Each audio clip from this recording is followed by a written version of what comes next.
A ver, es un tema que no sacas en la sobremesa, está claro, el de la diarrea, pero es que es algo por lo que hemos pasado casi todos.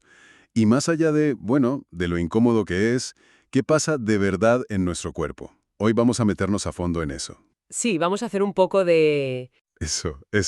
como si fuéramos detectives usando un capítulo de un manual de medicina interna para descifrar las pistas que nos da el organismo. Claro, me gusta la idea. Porque el objetivo no es solo hacer una lista de causas y ya. Es desglosar el proceso, entender que no todas las diarreas son iguales, Ajá. que cada una tiene su lógica. Vamos a ver cómo se clasifican, qué mecanismos hay detrás y sobre todo qué nos dice cada tipo sobre lo que está fallando. Venga, pues ¿por dónde empezamos? Lo más básico, supongo. El tiempo, ¿no? ¿Cuánto tiene que durar para que uno empiece a pensar, ¿esto no es normal? Esa es la primera gran pista. Y es muy sencilla. A ver, la gran mayoría, lo que casi todo el mundo ha tenido alguna vez, es una diarrea aguda. Y eso, por definición, dura menos de 14 días. 2 semanas. Exacto. Normalmente es una infección, algo que se va relativamente rápido. Si la cosa ya se alarga, entre 14 y 30 días, la llamamos persistente. Vale. Y ahí ya empezamos a pensar en otras cosas. Y si pasa del mes, más de 30 días ya es crónica. Y eso ya sí que nos obliga a investigar patologías más complejas. Aguda, persistente y crónica. O sea, una simple línea de tiempo que ya acota muchísimo los sospechosos. Pero, y aquí es donde de verdad me ha volado la cabeza del manual, es que yo siempre había pensado que la diarrea era, bueno, que el cuerpo no absorbía bien el agua, y punto. Claro, es la idea general. Pero es que el manual dice que hay 4 mecanismos distintos. O sea, 4 villanos, por seguir con la analogía, con el mismo objetivo. Exacto. Y cada uno tiene su modus operandi, su forma de actuar. Y entenderlos es la clave de todo. El primer tipo es la diarrea osmótica. A ver, Mira, imagínate que en el intestino tienes un exceso de moléculas que no se pueden absorber. El ejemplo típico es la lactosa en alguien que es intolerante. vale. Pues esas moléculas son como imanes para el agua. La arrastran desde las paredes del intestino hacia adentro. Y claro, el resultado es una diarrea muy acuosa. O sea que, a ver si lo pillo, el problema no es que el intestino falle, es que hay algo dentro que está literalmente robando el agua. Precisamente. Y por eso tiene una característica fundamental. Se para con el ayuno. Si dejas de meterle ese soluto, ese imán, la diarrea desaparece. Vale. Tenemos al ladrón de agua por ósmosis. ¿Cuál es el segundo villano de la lista? El segundo es el saboteador. Es la diarrea secretora. Aquí no hay nada que atraiga el agua. El problema es que las propias células de la pared del intestino, la mucosa, empiezan a secretar, a soltar activamente agua y electrolitos. ¿Y por qué harían eso? Pues el ejemplo clásico es la toxina del cólera, que lo que hace es piratear el sistema y básicamente abre los grifos del intestino a tope. Y me imagino que esta, a diferencia de la otra, no se arregla dejando de comer, ¿no? Abiertos por orden de la toxina. Da igual que comas o que no. Por eso es tan peligrosa y provoca una deshidratación brutal en muy poco tiempo. Uf, El tercer mecanismo es la diarrea inflamatoria. Aquí el problema es un daño, una herida en la pared intestinal. La mucosa está inflamada y, como cualquier herida, pues exuda líquido, moco, pus, a veces sangre. claro. Es lo que vemos en la enfermedad de Crohn o en ciertas infecciones bacterianas. Vale. ¿Y nos queda el cuarto? ¿Qué has llamado? El velocista. La diarrea motora. Aquí la química podría estar perfecta, la absorción también, pero el intestino se mueve demasiado rápido. Tiene hipermotilidad. Va todo tan deprisa que no da tiempo a absorber el agua. Exacto. No da tiempo a que el sistema haga su trabajo. Es un mecanismo muy típico, por ejemplo, en el síndrome del intestino irritable. Vale. Clarísimos los 4 sospechosos. Pero, ¿en la vida real actúan solos o a veces se alíen? Porque el ejemplo que pone el manual del rotavirus, eso parece una auténtica conspiración. Es que lo es. El rotavirus es un estratega brillante. Un ejemplo perfecto de la complejidad biológica. La infección llega por vía oral fecal y una vez en el intestino, el virus entra en las células de las vellosidades y lanza un doble ataque. A la vez. Espera, para. ¿Me estás diciendo que el mismo virus utiliza 2 de los mecanismos que acabamos de describir? ¿A la vez? Exactamente. Es una estrategia de tierra quemada. Por un lado, ataca el esqueleto de las células, haciendo que se desprendan, y con ellas se van unas enzimas clave, las disacaridasas, que son las que digieren los azúcares. Y si no hay enzimas, los azúcares se quedan ahí acumulados. Claro. Y si se acumulan solutos que no se absorben, tenemos una diarrea osmótica, el primer ataque. Bingo.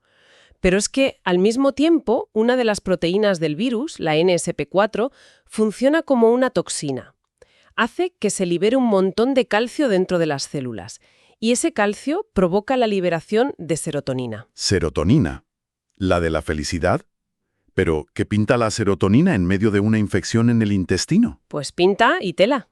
El 90% de la serotonina del cuerpo se produce en el intestino. No tenía ni idea. Y ahí funciona como un neurotransmisor clave. En este caso, esa liberación masiva que provoca el virus hace dos cosas.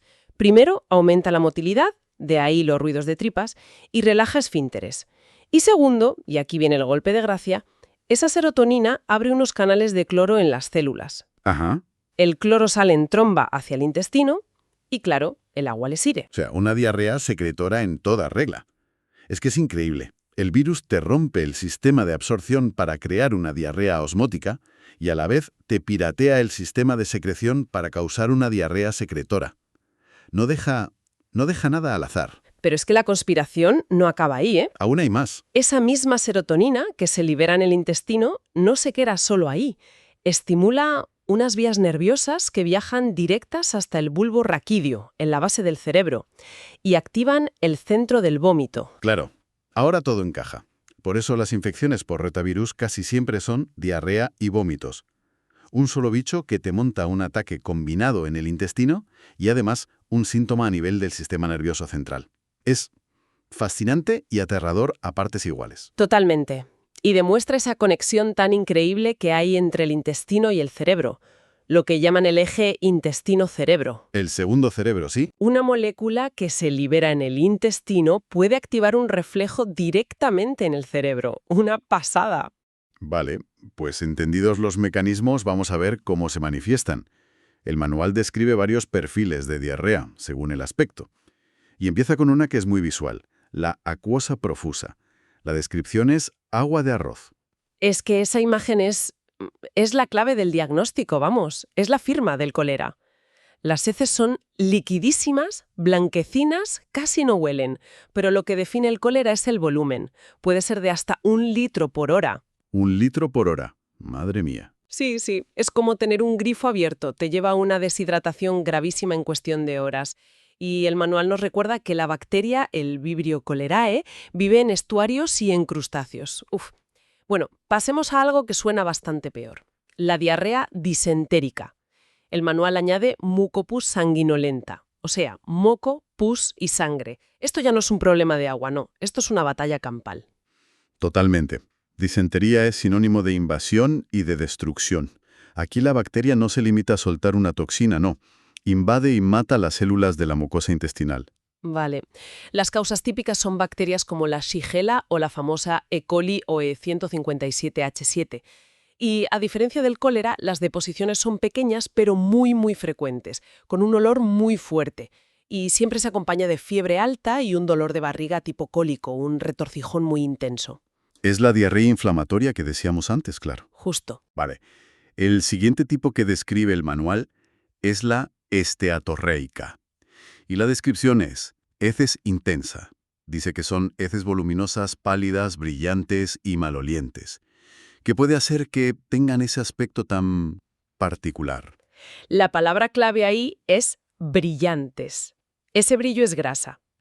Esteatorrea significa literalmente flujo de grasa. Ah, vale. Ocurre cuando el cuerpo no puede digerir o absorber las grasas de la dieta.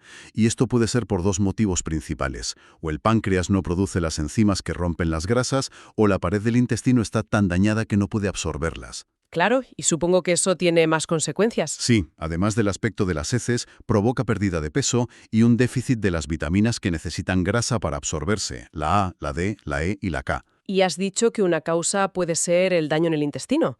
Ahí es donde entra la enfermedad celíaca, ¿verdad? El manual la pone como un ejemplo clave de esto. ¿Cómo llega el gluten a provocar ese nivel de destrozo? Pues en la enfermedad celíaca lo que pasa es que el sistema inmunitario de la persona reacciona de una forma anómala contra la gliadina, que es una proteína del gluten. Ajá. Cuando la detecta en el intestino, activa los linfocitos T, que en lugar de atacar a un invasor, atacan a las propias células del epitelio intestinal.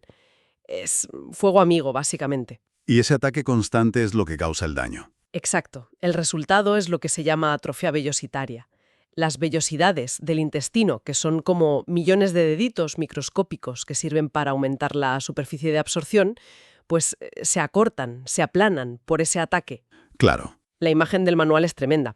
Compara un intestino sano, que parece una alfombra de pelo largo, con uno celíaco, que es casi liso. Se pierde una superficie de absorción gigantesca. Y si pierdes esa superficie, es lógico que no puedas absorber bien las grasas. Entiendo. Y entonces, ¿cómo se confirma que el problema es ese? Por eso el diagnóstico se basa en 3 pilares. Primero, la clínica, los síntomas. Segundo, buscar en la sangre los chivatos de esta reacción, que son unos anticuerpos específicos, como los antitransglutaminasa. Vale. Y tercero, la prueba del algodón. Una biopsia intestinal. Se coge un trozo de tejido, se mira al microscopio y se ve si esas vellosidades están aplanadas. Es la confirmación visual del daño. Clarísimo. Y hablando de enfermedades crónicas que causan daño, el manual le dedica bastante espacio a la enfermedad inflamatoria intestinal, distinguiendo entre la enfermedad de Crohn y la colitis ulcerosa. Suenan parecido. ¿En qué se diferencian de verdad? Es una distinción crucial, porque aunque las dos son enfermedades autoinmunes que causan diarrea inflamatoria crónica, su patrón de ataque es muy diferente. La primera diferencia es dónde atacan. La colitis ulcerosa es muy metódica. Siempre empieza en el recto y va subiendo por el colon de forma continua. No se deja trozos sanos por el medio. Como una marea que va subiendo, vaya. Perfecta analogía. En cambio, el Crohn es como un leopardo. Va a manchas. Ajá. Te puedes encontrar un trozo de intestino fastidiado, luego uno sano, luego otro parche inflamado. A eso se le llama lesiones salteadas y puede afectar a cualquier parte, desde la boca hasta el ano. Vale, una es continua y la otra a parches. ¿Y qué hay de la profundidad del daño? Esa es la segunda gran diferencia, y es fundamental.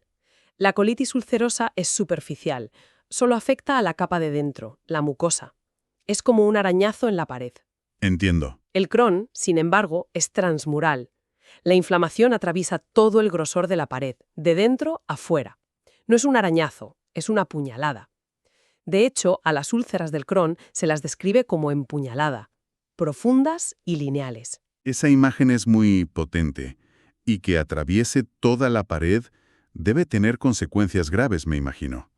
Claro, como la inflamación lo cruza todo, puede crear túneles, conexiones anormales con otros órganos, lo que se conoce como fístulas. Y hay otra diferencia clave en la biopsia. En un tercio de los casos de Crohn se encuentran granulomas, que son una especie de ovillos de células inmunes que no aparecen en la colitis ulcerosa. Entiendo la diferencia sobre el papel. Pero, si una persona tiene dolor y diarrea con sangre, ¿cómo distingue si es una infección de unos días o el primer brote de algo tan serio como la colitis ulcerosa? Me parece una distinción aterradora. Es una pregunta muy importante. Y la respuesta es que, al principio, puede ser muy difícil. Por eso el diagnóstico es un proceso. Se empieza con un análisis de sangre para ver si hay inflamación o anemia. Un análisis de heces, el coprocultivo, es vital para descartar que sea una bacteria. Para descartar al culpable más obvio. Eso es. Y si todo eso es negativo, pero los síntomas siguen, el siguiente paso es la endoscopia con biopsia. Ver el patrón de las lesiones, si es continuo o a parches, y analizar el tejido es lo que al final te permite ponerle el apellido correcto y confirmar el diagnóstico. Vale, entonces, recapitulando un poco todo lo que hemos visto, me queda claro que la diarrea es muchísimo más que un síntoma molesto. Es un lenguaje del cuerpo, con una gramática bastante compleja, la verdad. Totalmente. Hemos visto que se clasifica por su duración, sí, pero sobre todo por su mecanismo, osmótica, secretora, inflamatoria o motora. Y que su aspecto, su dialecto, por así decirlo, si es acuosa, si tiene sangre, si es grasa, es una pista fundamental para saber quién es el culpable. Y ese culpable puede ser desde un virus increíblemente astuto como el rotavirus hasta una reacción autoinmune crónica y devastadora como el Crohn. Un universo de información en algo que normalmente solo queremos que desaparezca cuanto antes. Sí, y si lo conectamos con una idea más general, a mí hay algo que me parece fascinante. Nos hemos detenido en cómo el rotavirus, al liberar serotonina en el intestino, activa directamente el centro del vómito en el cerebro. Esto no es una anécdota, ¿eh? Es una demostración palpable y brutal de esa conexión del eje intestino-cerebro. El segundo cerebro, como lo llaman. Exacto. Y nos deja con una pregunta interesante para el futuro. Si una infección intestinal aguda puede tener un efecto tan directo y medible en el sistema nervioso central, ¿qué otras interacciones más sutiles a largo plazo entre nuestra salud digestiva y nuestro estado neurológico o anímico estamos apenas empezando a comprender? Claro. Pensamos en la microbiota, en la inflamación de bajo grado. Quizás el camino para entender mejor algunos rincones de nuestro cerebro empiece, sorprendentemente, por escuchar con más atención lo que nos dice nuestro intestino.